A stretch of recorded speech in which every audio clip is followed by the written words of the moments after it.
కర్నూలు జిల్లా పత్తికొండ నియోజకవర్గం మద్దికేర మండలం పెరవలి గ్రామంలో బాబు షూరిటీ మోసం గ్యారంటీ భాగంగా వైఎస్ఆర్సీపీ పార్టీ పత్తికొండ మాజీ ఎమ్మెల్యే కంగాటి శ్రీదేవి ఇంటింటా ప్రచారం చేపట్టారు. ప్రతి ఇంటి సమస్యలు అడిగి తెలుసుకుంటున్న సందర్భంలో గత వైఎస్ఆర్సీపీ అధికారం ఉన్నప్పుడు ఇల్లు మంజూరైంది, కానీ ఇంతవరకు ఒక్క రూపాయి కూడా అకౌంట్లోకి పడలేదని వారన్నారు. ఆ విషయం తెలుసుకుని తక్షణమే ఆధార్ కార్డు ఇవ్వండి, సహకరిస్తామని తెలిపారు. నాయుడు గారు 2014 నుంచి 19 వరకు 35-39 వేల పింఛన్లు ఇస్తే, ఆ తర్వాత మేము ఎక్కువ రెట్టింపు పెంచి సుమారుగా దాదాపుగా 64-65 వేల పింఛన్లు ఇవ్వడం కూడా జరిగింది వైఎస్ఆర్సీపీ గవర్నమెంట్. ఈరోజు మళ్ళీ వీళ్ళంతా కూడా ఉండేటివి ఇవ్వకోకుండా లేని 250 లక్షల పింఛన్లు, 2,50,000 పింఛన్లు ఈరోజు ఇలాంటి వాళ్ళందరూ అన్యాయంగా తీసేసుకుంటూ ఈరోజు ఈ పాపాన్ని అంతా మూట కట్టుకుంటుంది ఈ కూటమి ప్రభుత్వం. అంతా కూడా మోసమే.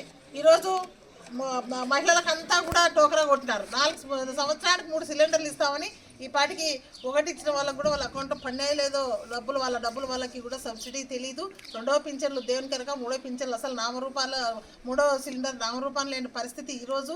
మరి ఉచిత బస్సు అంటే ఇంతవరకు 12 నెలలు అవుతుంది. ఉచిత బస్సు ఎక్కడ అని చెప్పేసి మహిళలంతా కూడా ఈరోజు ఎప్పుడు పెడతారు మేడం అని చెప్పేసి అడగడం జరిగింది. మేము అంతల్లి ఉచిత బస్సు చెప్పినది చంద్రబాబు నాయుడుని అడగండి అని చెప్పి మహిళలు కూడా చెప్పడం జరిగింది ఈరోజు. కాబట్టి నెలకి 18 ఏళ్ళు నిండిన ప్రతి మహిళకు కూడా మరి మేము 1,500 ఇస్తాం. నెలకి 18 ఏళ్ళు నిండిన ప్రతి వాళ్ళకి 59 ఏళ్ళ వరకు 1,500 ఇస్తాం నెలకని చెప్పినారు. అది కూడా ఇంతవరకు కూడా లేదు. అంటే ఒక్కొక్క మహిళకు వాళ్ళంతా కూడా సుమారుగా 2 కోట్ల పైన ఉన్న మన మహిళలకి ఆంధ్ర రాష్ట్రంలో ఒక్కొక్క మహిళకి 36,000 ఈరోజు బాకీ పడిన రోజులు చంద్రబాబు నాయుడు గారి కూటమి ప్రభుత్వం.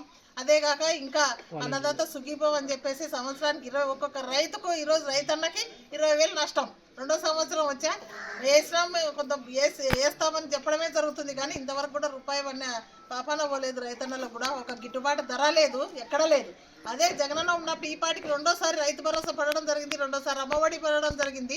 ఈరోజు ఆయన నోరెత్తితే ఎలక్షన్లప్పుడు నేను వస్తే కరెంటు బిల్లులు తగ్గించడమే కానీ ఎక్కించానని చెప్పిన